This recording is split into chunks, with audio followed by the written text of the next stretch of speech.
শ্রীমা চারটে কথা বলেছিলেন। প্রথম, পূর্ণকাম যারা তাদের ভক্তি অহেতুকী, তাদেরই বলে ঈশ্বর কোটি। দ্বিতীয়, যার আছে সে মাপো, যার নাই সে জপো। অর্থাৎ যার দান করবার শক্তি আছে সে দান করবে। মাপো মানে দাও, দান করো।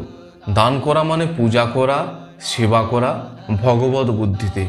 সে শক্তি না থাকলে জপ করো বসে বসে। তৃতীয়, জিনিস এত যে উপচে পড়ছে কিন্তু স্বভাব বদলায় কই, এর মানে ঈশ্বরীয় কথা এত শুনছে তবুও কিচ্ছু হচ্ছে না কেন? প্রকৃতি যে টানছে। চতুর্থ, বাহ্য চেতনা বিলুপ্ত হয়ে গেছে। এইরূপ অজ্ঞান অবস্থায় মৃত্যু হলে তার কি ফল হয়? এই প্রশ্নের উত্তরে মা বলেছিলেন, মৃত্যুর সময় অজ্ঞান হলে দোষ নেই। যদি অজ্ঞান হওয়ার পূর্বে ঈশ্বরের নাম স্মরণ করে থাকে তাহলেই হলো, উত্তম ফল হবে।